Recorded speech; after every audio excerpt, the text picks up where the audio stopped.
foot. Areas of fog after midnight with visibility 1 nautical miles or less. Wednesday, northeast winds 5 to 10 knots.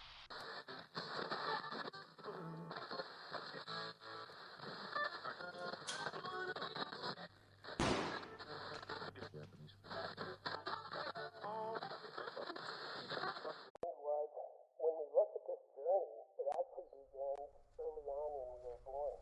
And it's a journey that has many markers. We're born. We learn to walk. We ride a bike. We go to school. We get a car.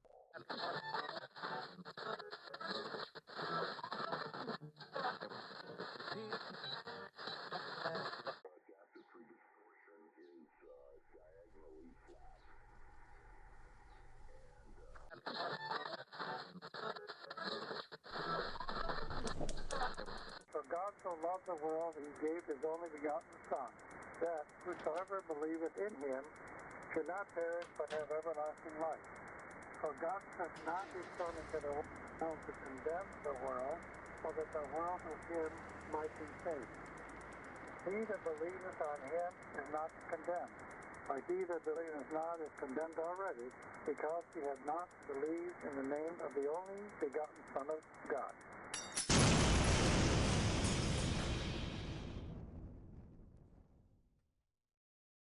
That blast was the Fisher residence, consumed by flames that tore through a quiet neighborhood in the state of Arizona in April 2001.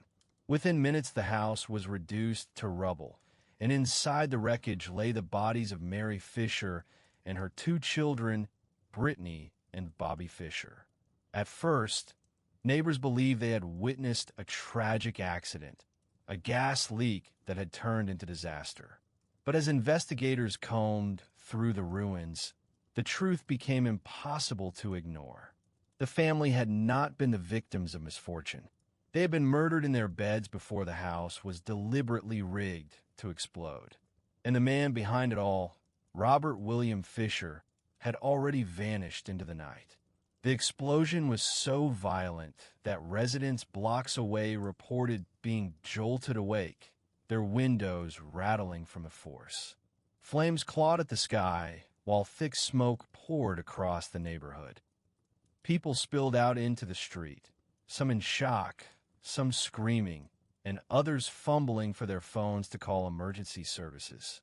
It looked like a catastrophe with no warning, an ordinary suburban house suddenly obliterated. Yet inside, amidst the collapsed walls and the twisted beams, firefighters discovered that the blaze had only been part of the story. The fire had not killed Mary, Brittany, and Bobby.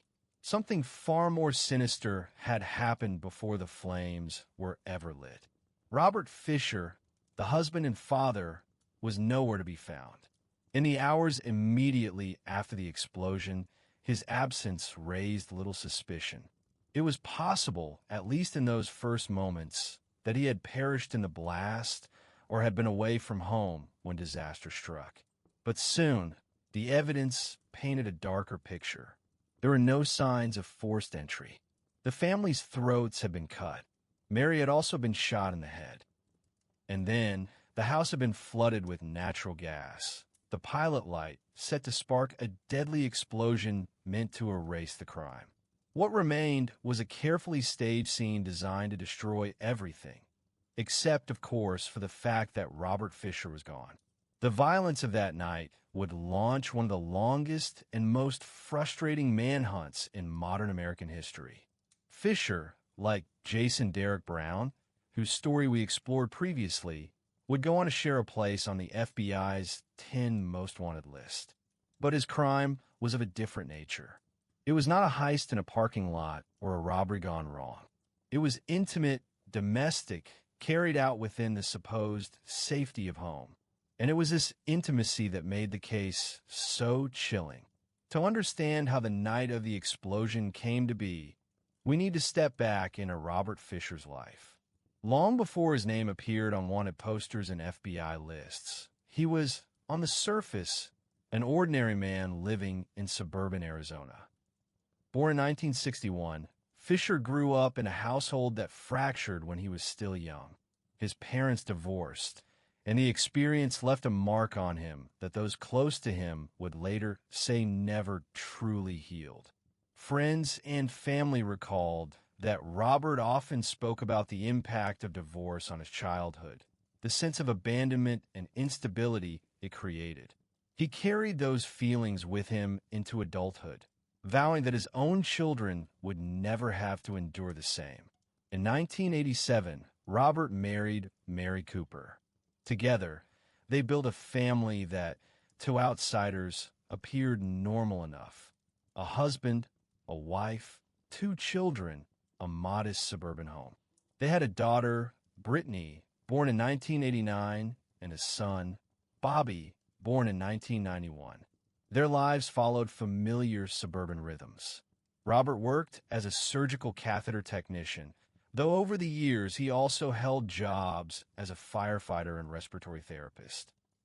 The Fishers went to church, joined their neighbors for community events, and raised their children with all the expectations of middle-class Arizona life. But beneath the surface, tensions brewed. Neighbors and acquaintances later described Robert as a quiet man, but not the kind of quiet that suggested calm. It was a strange kind of stillness, an unsettling reserve that carried with it an edge of control. Those who spent more time with him spoke of his rigidity, his perfectionism, and his controlling nature within the household. He was known to be strict with his children, demanding obedience and order. With Mary, the relationship was strained. Reports emerged of bitter arguments, of long-standing marital troubles that left Mary confiding to her friends that she had thought about leaving him. Robert's dislike of divorce hung heavy over their marriage. It was a line he refused to cross. Some speculated that he feared not only the collapse of the family unit, but also the stigma of failure, the unraveling of the stable image he had tried to build after his own childhood. His control, his dominance, his insistence that things remain exactly as he wanted them. These qualities defined his presence in the Fisher household. Despite these cracks, the Fishers tried to maintain an outward appearance of normalcy. Photographs from the family albums show smiling children, vacations, and gatherings. But in hindsight, those smiles were layered over a foundation that was beginning to split apart. By the time 2001 arrived, Mary was confiding more and more to her friends about her unhappiness. Divorce seemed to be an option she was considering more seriously, though Robert's reaction to such a possibility remained unpredictable. As investigators pieced together the story of Robert Fisher, they began to see a portrait that was much more complex than that of a quiet suburban husband. He was, in many ways, a man of contradictions. On the one hand, he worked steady jobs, provided for his family, and kept up the image of stability. On the other, his behavior when the restraints of everyday life were loosened revealed something more volatile. Among friends, especially during hunting trips, Robert was known for his unpredictable energy. One photograph that surfaced during the investigation captured him in a moment that many found unsettling, standing from head to waist covered in animal blood beside a deer he had just killed. To his hunting companions, it was a moment of bravado, a kind of primal display. But in hindsight, the image carried with it a more sinister undertone, a glimpse into a man who seemed comfortable immersed in violence. Those same companions recalled how Robert could become almost manic during these outings.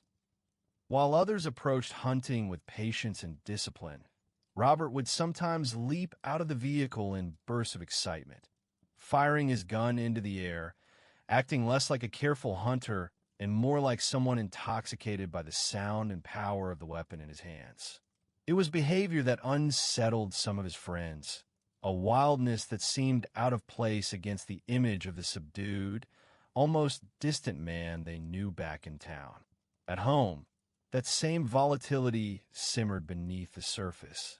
Neighbors later said that while Robert presented as quiet and reserved, There was something unusual about the way he carried himself. He was not the kind of quiet that brought calm, but a stiff, uneasy stillness that felt tense, as though he was holding something back. To some, he seemed cold. To others, simply strange. His children adored him, but they lived under the weight of his strict rules and perfectionism.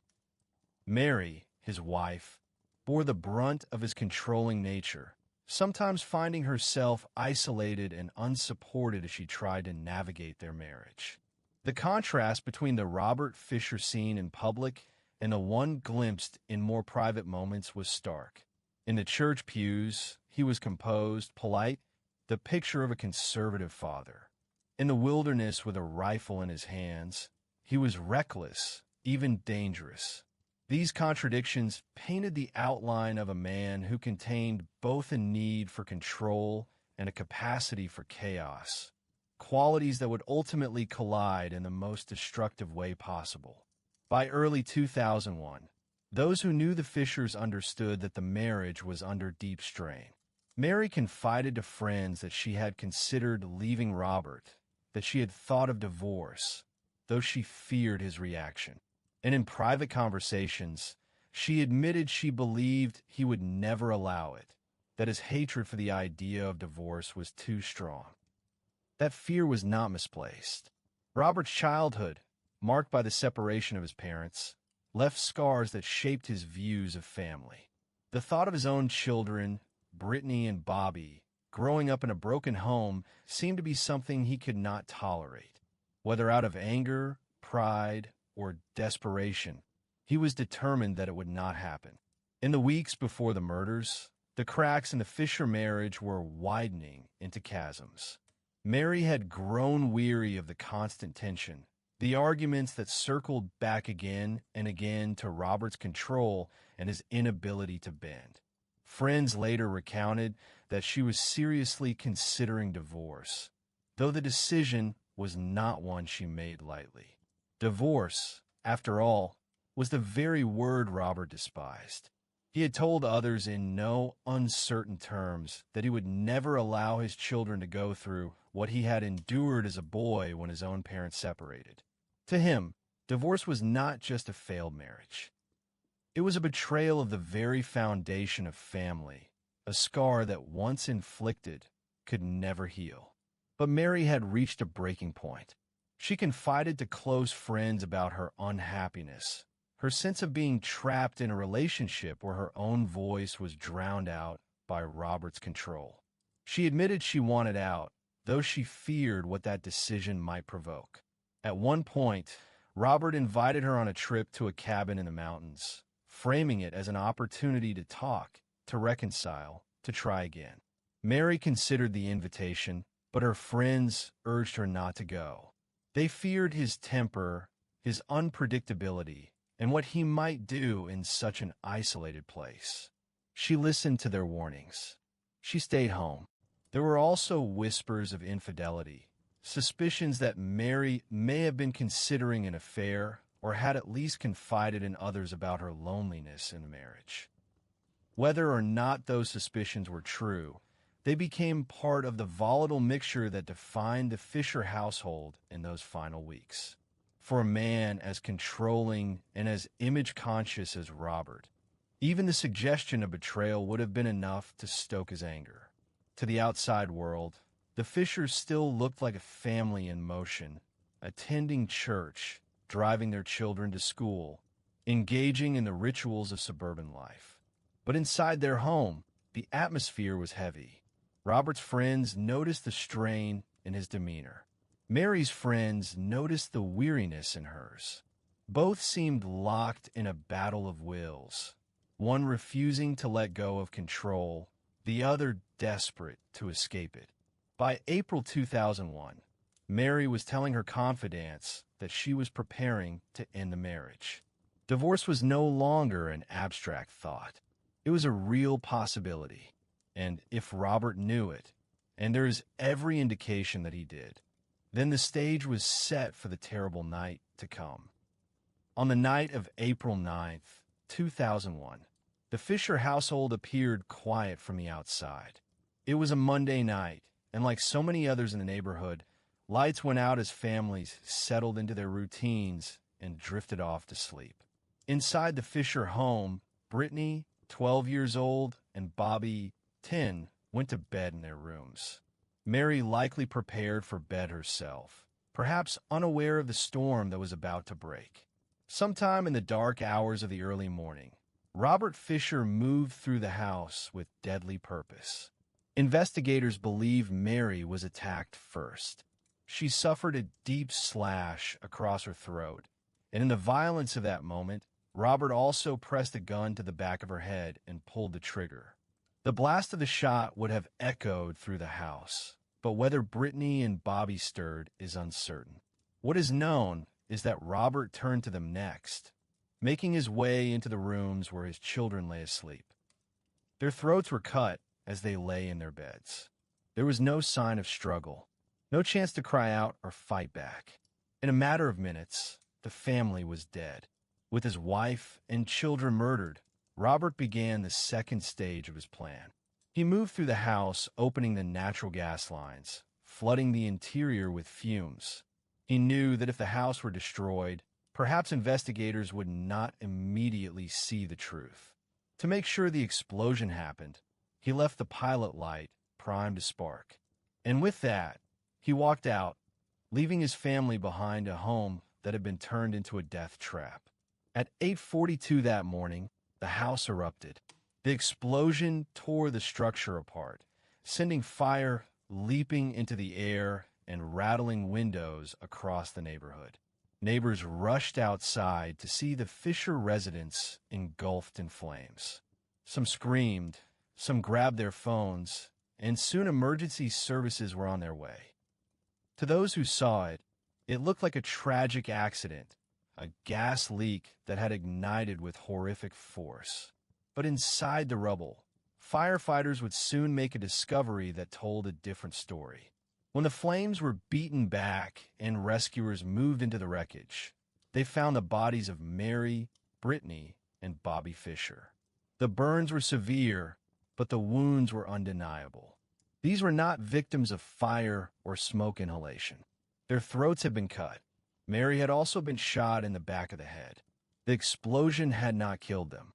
It had been staged to destroy the evidence of what had already taken place. And Robert Fisher was gone.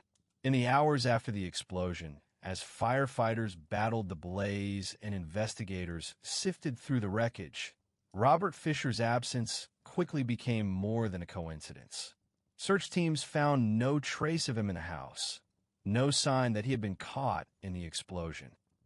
Instead, a trail of evidence began to emerge, one that suggested careful planning and a swift escape. On April 10th, just a day after the murders, investigators reviewing security footage from a nearby bank made a critical discovery. In the grainy black and white video, Robert Fisher could be seen pulling up to an ATM in Mary's Toyota 4Runner, the family SUV. He was alone, calm. He made a withdrawal and drove away, leaving behind one of the last confirmed images of him ever recorded. The knowledge that he had left the burning home, taken his wife's vehicle, and accessed their bank account shifted the case from a tragic fire to a manhunt. Robert had not only murdered his family, but also ensured he had cash in hand to fund his disappearance. For a few days, the Toyota remained missing. Then, on April 20th, 10 days after the murders, it was found abandoned in the woods near the Tonto National Forest, about 90 miles from the Fisher home. The vehicle was parked off-road, hidden in a patch of dense forest. Inside, investigators discovered Robert's belongings, including his dog scent lingering faintly in the area. The dog, a blue heeler named Blue, had been left behind near the vehicle and was later recovered. The presence of the dog, which Robert was said to be very attached to, raised questions. Had he left Blue behind because he knew he couldn't keep the animal with him on the run? Or did it suggest he had gone deeper into the wilderness, expecting never to return? The abandoned Toyota marked the last physical evidence of Robert Fisher's movements. Beyond that, the trail went cold. No neighbors recalled seeing him leave the house that night. No clear witnesses placed him on the road to the forest. The only certainty was that his wife and children were dead, his home was destroyed, and Robert had vanished. The discovery of the SUV deepened the mystery. If he had died in the wilderness, why had no body been found? If he was alive, how had he managed to evade detection for so long? These questions would haunt investigators for decades. By the spring of 2002, 1 year after the murders, Robert Fisher had not been found. The case, once confined to Arizona law enforcement, had drawn the attention of the FBI. His profile matched that of a fugitive with both the motive and the skill to disappear. He was outdoorsman enough to survive in the wild, disciplined enough to plan his escape, and dangerous enough to kill again if cornered. On June 29, 2002, Robert William Fisher was officially added to the FBI's 10 most wanted fugitives list. He became only the 475th person to ever appear on it. His face, stern and angular, began to circulate nationwide. Posters with his image were plastered on bulletin boards, post offices, and airports. News segments recounted the crime and the mystery of his disappearance.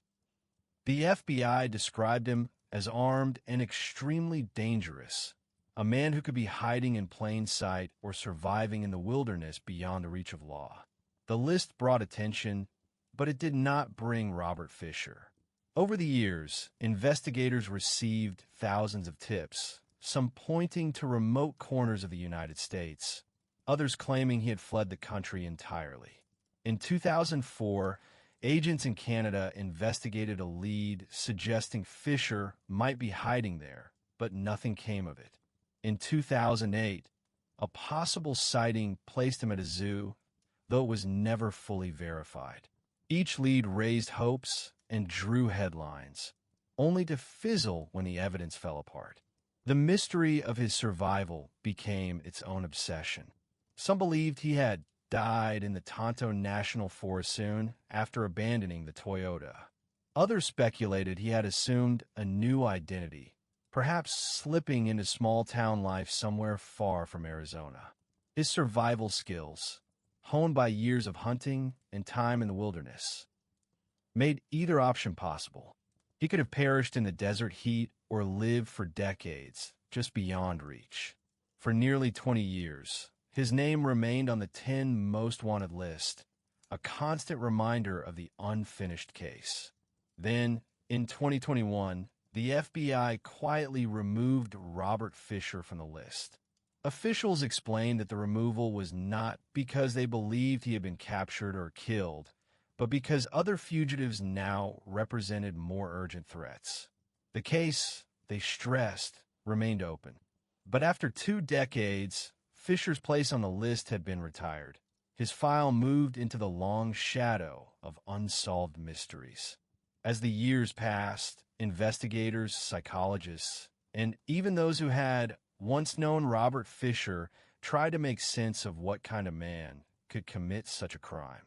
Was he a cold-blooded psychopath, calculating and remorseless? Or was he a man so consumed by fear, control, and unresolved pain from his own past that he lashed out in the most destructive way imaginable? Neighbors had long described Robert as quiet, but not in the way that suggested a gentle or reflective nature. His quietness carried weight, a stiffness that seemed to put people on edge. One described him as the kind of man who would look right through you rather than at you. Others mentioned that conversations with him felt unnatural, as though he were holding something back, as though there was a wall between himself and everyone else. Yet, in other settings, Robert displayed flashes of intensity. On hunting trips, his friends recalled his reckless behavior. He would leap from a truck before anyone else was ready, firing rounds into the air in bursts of excitement. One photograph, infamous in the aftermath of the murders, showed him with blood smeared across his torso, posing beside a deer he had just killed. At the time, it may have been brushed off as bravado, but later it became a symbol of his darker tendencies, a man who seemed unbothered by violence and even exhilarated by it. Mary, asleep in bed, was attacked first. She was struck by a slash across her throat, then shot in the back of the head at close range. The violence was intimate and deliberate. The gunshot echoed through the house, sharp and heavy, but the children never had a chance to react. Robert moved quickly into their rooms. Brittany, just 12, and Bobby, only 10, were both killed in their sleep, their throats cut as they lay unaware of what was happening around them. There were no defensive wounds, no signs of struggle. They never woke up. Within minutes, the family was gone. What remained was Robert, standing in the home he had just destroyed with his own hands. And he was not finished. He moved through the house methodically, opening valves, releasing the hiss of natural gas into the air. The kitchen, the bedrooms, the living room, each space filling with the invisible weight of fuel. He set the pilot light to ignite when the concentration grew thick enough. It was a plan designed not only to erase the evidence, but to mask the crime beneath the chaos of an explosion. Then he left. He stepped out into the desert night, leaving his family behind in silence, their bodies lying in the rooms where they had fallen asleep hours before. He closed the door behind him, climbed into Mary's Toyota 4Runner, and drove away into the darkness. At 8:42 the next morning, the house erupted. The blast shook windows across the block, jolting neighbors awake, sending people stumbling into the street in shock. A roaring column of fire consumed the structure, flames clawing at the sky as smoke poured across the roofs of nearby homes. People screamed, pointing at the blaze, fumbling for their phones to dial emergency services. To the stunned residents of the neighborhood, it looked like an accident of terrible proportions, perhaps a gas leak that had ignited by chance. But the scene inside would tell another story. When the flames were finally beaten back, investigators entered what little remained of the home. The air was thick with the stench of burned wood and melted plastic. Collapsed beams lay across the floor, walls had been blown outward, and nearly everything inside was reduced to rubble. But then came the discovery. Mary's body was found. Brittany's, Bobby's. They had not been killed by the explosion or by the fire. Their throats had been cut, and Mary bore a gunshot wound to the back of her head. The house had been set to explode, not as the cause of death, but as the cover. In that moment, the case shifted. What the neighborhood had thought was a tragic accident was revealed to be a deliberate, brutal triple homicide. And Robert Fisher, husband, father, neighbor, was gone. In the immediate hours after the explosion, as smoke still curled above the ruins of the Fisher home, authorities were faced with two questions. Who could have committed such a horrific act? And where was Robert Fisher? At first, there was a brief, faint possibility that he had perished in the blast, his body hidden somewhere in the rubble. But as search teams sifted through the wreckage, that possibility evaporated. The victims had been accounted for. The man of the house was nowhere to be found. Then came the first breakthrough. On April 10th, just one day after the murders, investigators reviewing surveillance tapes from nearby banks made a chilling discovery. The grainy footage showed Robert Fisher himself, sitting behind the wheel of Mary's Toyota 4Runner. He pulled up to an ATM, slid in a card, and withdrew cash. Alone. Calm. The image was stark in its ordinariness. There was no sign of panic, no rush, no visible stress. A man who had murdered his wife and children and left his home to explode was now casually retrieving money, as though it were any other day. The footage unnerved investigators and the public alike. It confirmed two things. Robert was alive, and he had taken steps to sustain himself on the run. The Toyota 4Runner became central to the search. Detectives and federal agents spread word across the region, describing the vehicle and urging the public to call in tips if it was seen. For days, there was nothing. It seemed as though Robert and the SUV had vanished into the desert, swallowed by the vast expanse of Arizona's wilderness.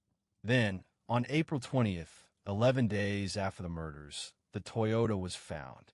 It had been abandoned deep in the woods near the Tonto National Forest, nearly 90 miles from the Fisher home. The vehicle was hidden off a dirt road, tucked away in dense brush as if deliberately concealed. Investigators approached with caution, half expecting to find Robert still inside or waiting nearby. But the SUV was empty. Inside, search teams found clothing, supplies, and other personal items that suggested Robert had spent time there before leaving. More haunting still was the discovery of his dog, a blue heeler named Blue. The animal, which Robert was said to be very attached to, had been left behind near the site. For those who believed Robert's attachment to the dog was genuine, the detail raised chilling questions. If he abandoned Blue, did that mean he intended never to come back? Was he preparing to vanish permanently? Or had he fled so quickly and desperately that even his beloved companion had to be sacrificed? The area surrounding the vehicle was searched extensively. Teams combed the forest, scoured trails, and deployed helicopters with heat detection equipment. Yet no trace of Robert was found. No footprints, no campsites, no body. It was as though he had stepped out of the SUV and disappeared into thin air. The discovery of the Toyota marked the last confirmed trace of Robert Fisher. After that, the trail went cold.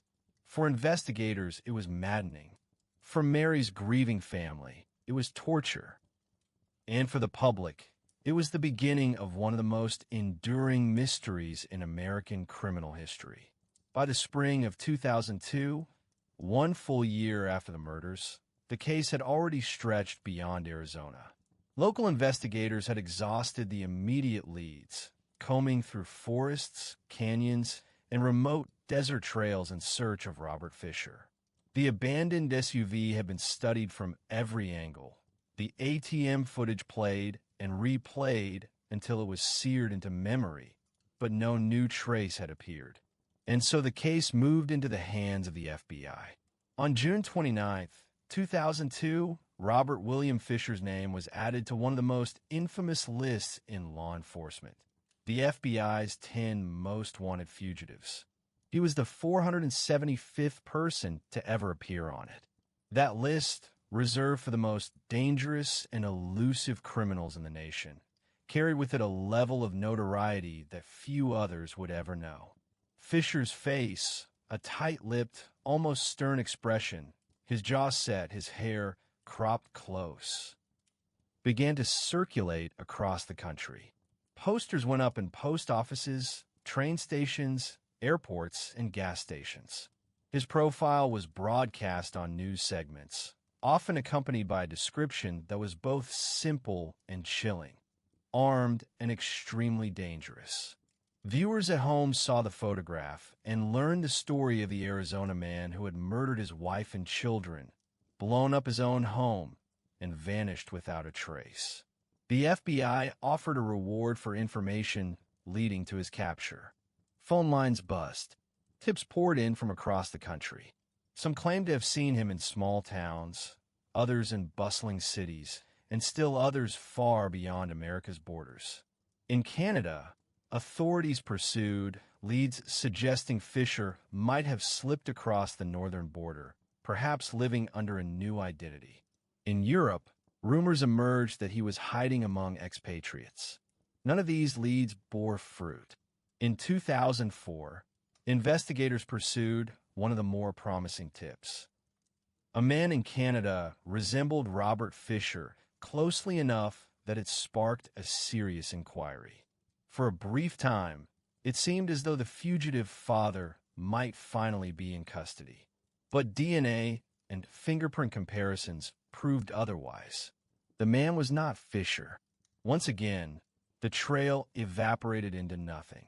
For years later, in 2008, another possible sighting drew headlines.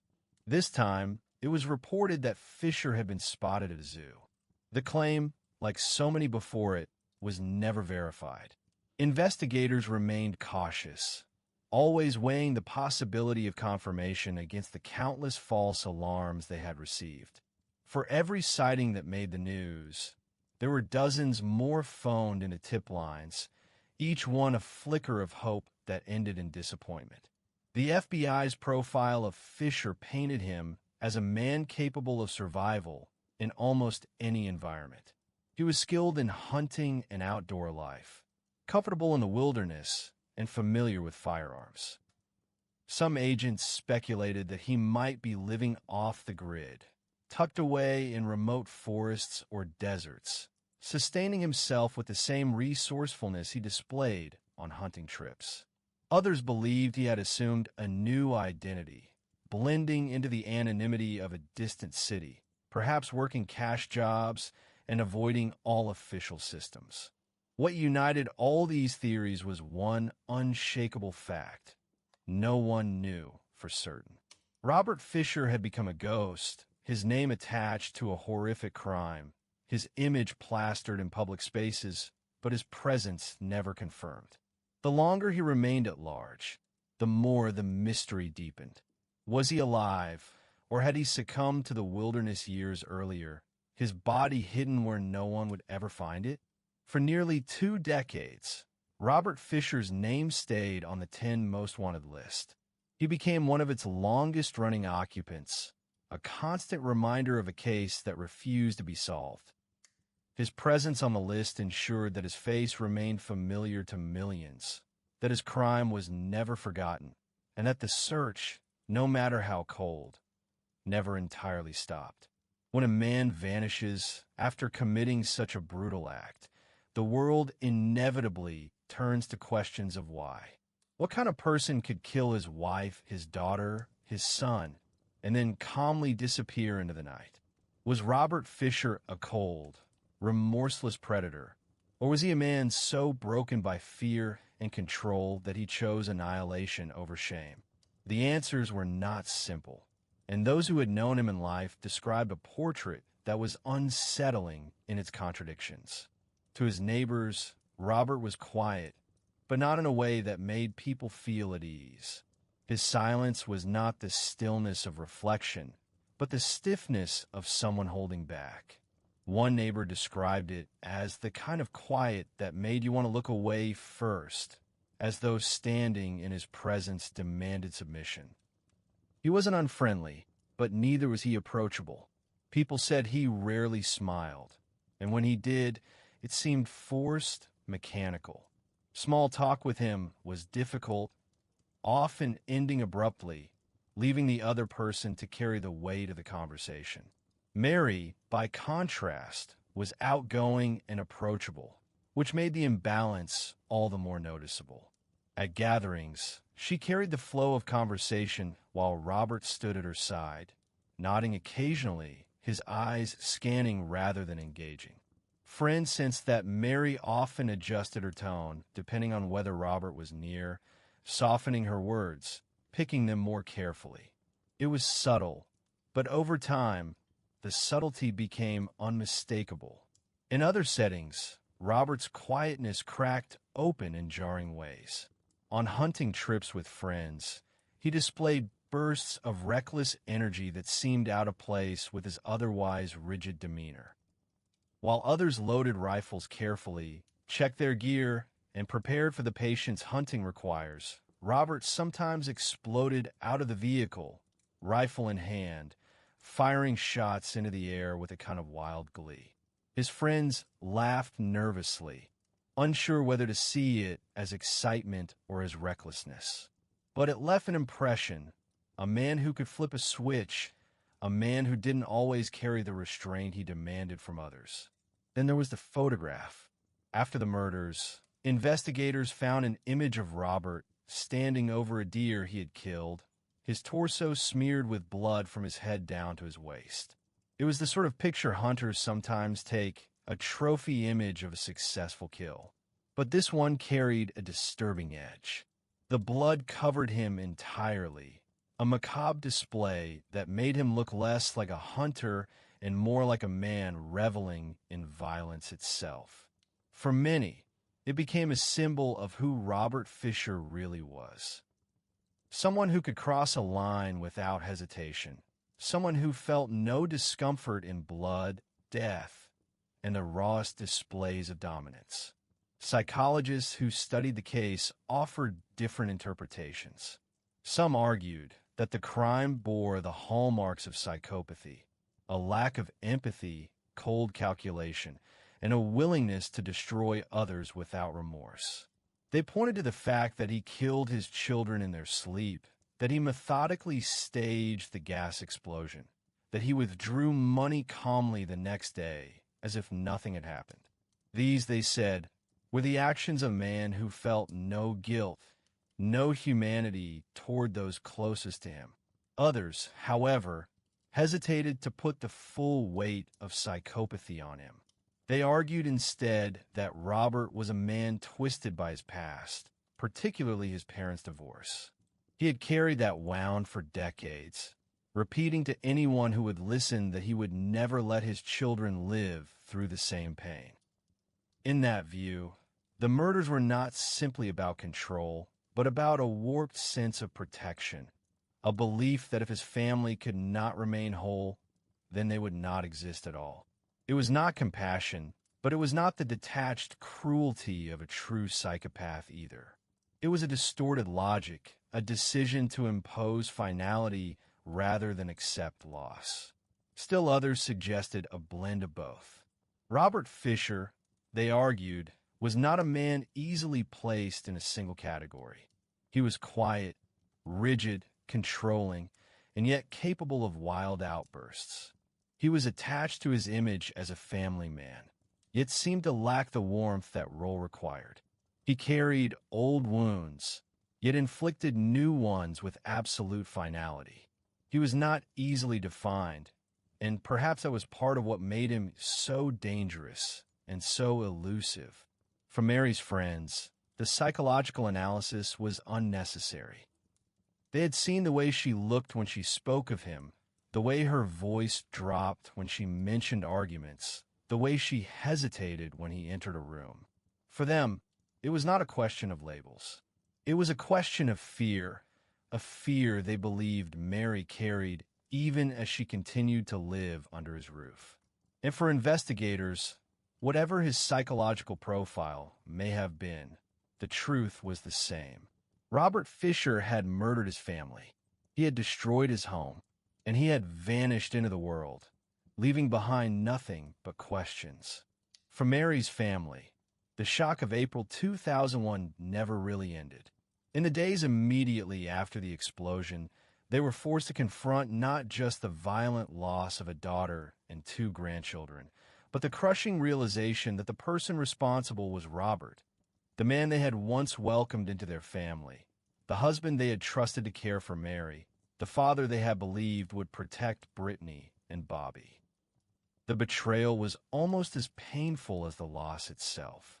Mary's relatives spoke in interviews about how nothing could prepare them for the duality of their grief. It was one thing to lose loved ones in a tragic accident, or even in an act of violence at the hands of a stranger, but to lose them to the actions of a husband and father, to someone who should have been their shield, was unbearable.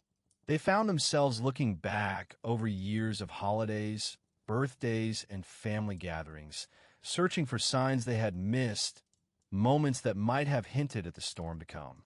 Each memory was tinged with guilt, as though if they had seen something sooner, they might have saved Mary and the children. The funeral services were somber, attended by friends, relatives, neighbors, and members of the church congregation. The small coffins of Brittany and Bobby were a sight that shattered even the strongest among them.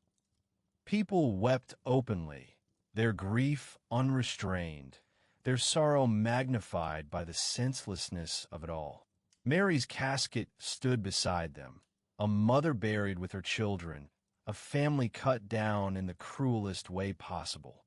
The question on everyone's mind was why?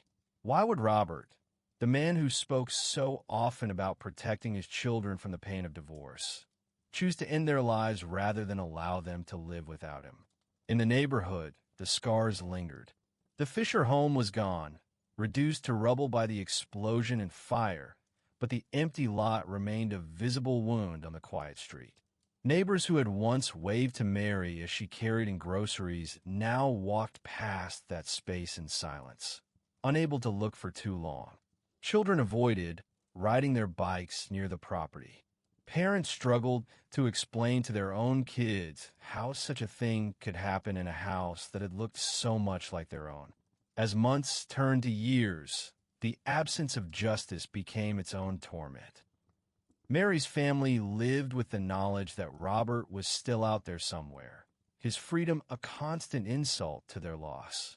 They saw his face on FBI posters, watched his image appear in news stories whenever the case was revisited, and endured the agony of knowing that tips still trickled in, each one promising resolution but delivering nothing. The grief was not only personal but communal.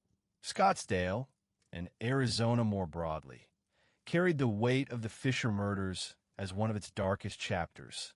The community that had once taken pride in its safety and family-friendly neighborhoods now had to live with the reminder that even the most ordinary homes could hide extraordinary darkness. And yet, despite the devastation, people spoke with reverence about Mary, Brittany, and Bobby. Friends remembered Mary as a woman with a warm smile and a giving heart, someone who tried to make the best of difficult circumstances. Brittany was described as bright, creative, and kind, a girl just beginning to discover who she might become. Bobby was remembered as playful, energetic, and full of promise, a boy who loved games and laughter. Their lives were cut short, but their memories lived on in the stories shared by those who had known them.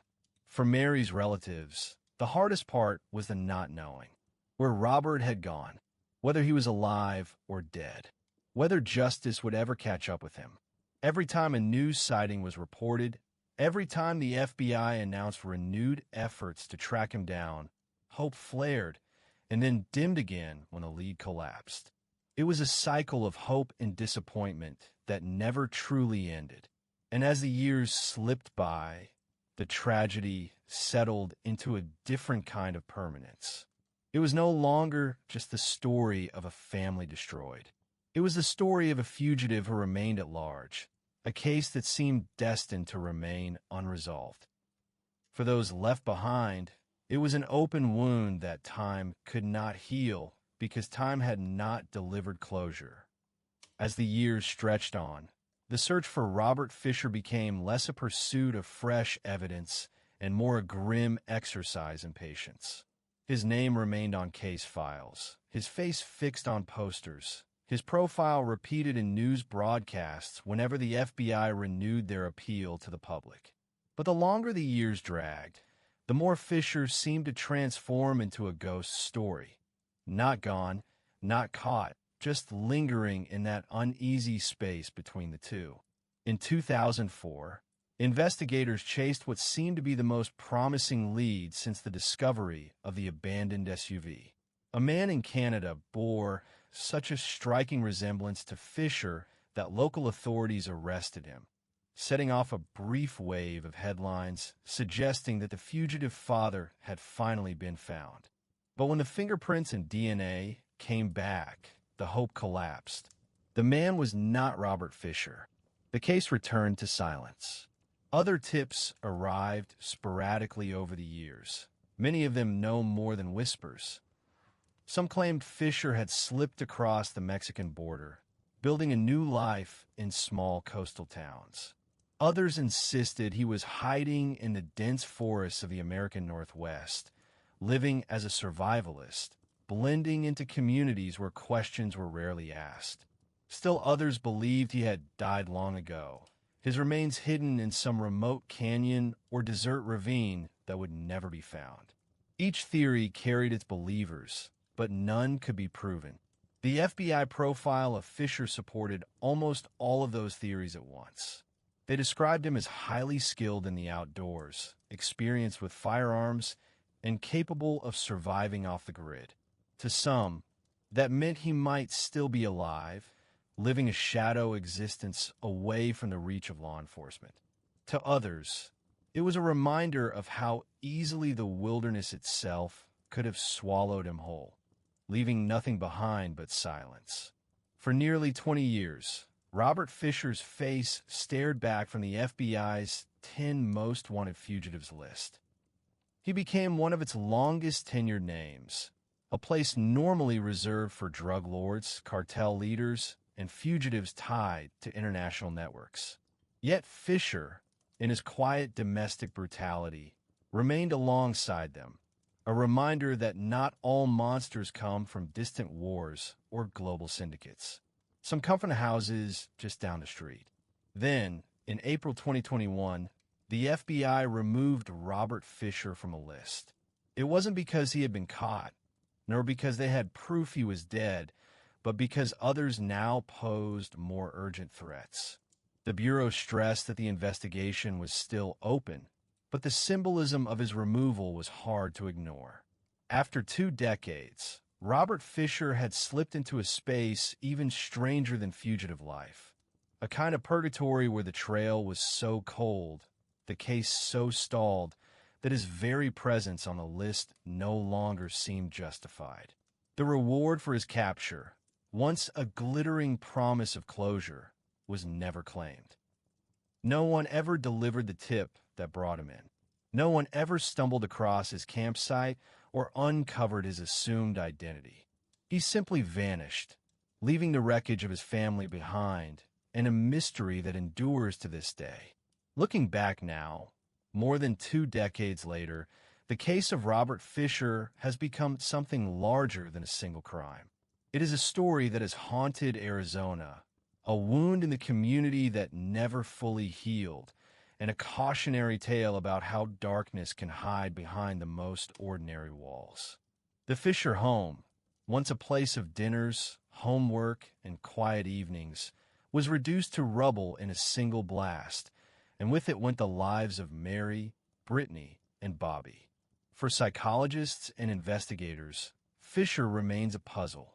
Was he a psychopath in the truest clinical sense, devoid of empathy, calculating enough to kill his family and vanish without remorse? Or was he a man warped by his own childhood trauma, consumed by the fear of divorce, and driven to impose finality rather than face loss? One expert insisted he was not the textbook definition of a psychopath, pointing instead to the lifelong obsession with family unity, to the scars left by his parents' separation. Another disagreed, pointing to the coldness of the act itself, the way he dispatched his wife and children as if erasing them, and then walked calmly to an ATM the next morning. Perhaps the truth lies in both views. A man both broken and brutal, shaped by fear, yet capable of cruelty beyond comprehension. For Mary's family, the question of motive is almost irrelevant. They live instead with absence. The absence of Mary's voice on the phone, the absence of Brittany's laughter, the drawings she might have made, the life she never got to live.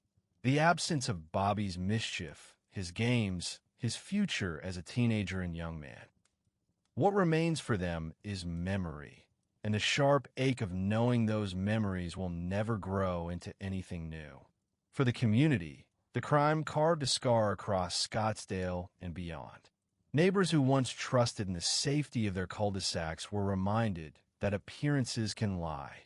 A family man can be a monster. A quiet street can become a crime scene. A home can become a tomb. People remember the sound of the explosion, the sight of flames reaching into the sky, the horror of realizing that the fire was not an accident, but the cover for something unspeakable. And for law enforcement, the case stands as one of the most enduring mysteries in modern American crime. They followed the trail to the ATM. They followed it to the abandoned SUV in the forest, and then the trail stopped. No matter how many posters were printed, how many tips were logged, or how many rumors were chased, Robert Fisher remained just out of reach. His removal from the FBI's 10 most wanted list in 2021 did not close the book. It only acknowledged what had already become clear. Time had passed, leads had dried up, and a man who once stood in those family photos beside his wife and children had slipped beyond the borders of certainty. What remains now are questions. Is Robert Fisher still alive, living under another name, carrying the weight of what he did? Or did he vanish into the wilderness, his bones long since claimed by the desert, the forest, or the mountain? No one knows. Perhaps no one ever will. But his name continues to linger in the annals of unsolved American crime, his story told alongside others who fled justice and never returned. And perhaps that is the final legacy of this case. Not only the brutality of what happened inside the house on April 9th, 2001, but the silence that followed. A silence that has stretched for more than 20 years, broken only by rumor, speculation, and the unhealed grief of those left behind. This is the moment our story comes to a close. The case of Robert Fisher is more than 2 decades old now, yet the questions it leaves behind still hang heavy in the air. A family destroyed, a home reduced to rubble, and a fugitive who walked away into the night and was never seen again. Whether Robert Fisher died in the wilderness or is still out there somewhere, his name remains tied to one of the darkest chapters in Arizona's history.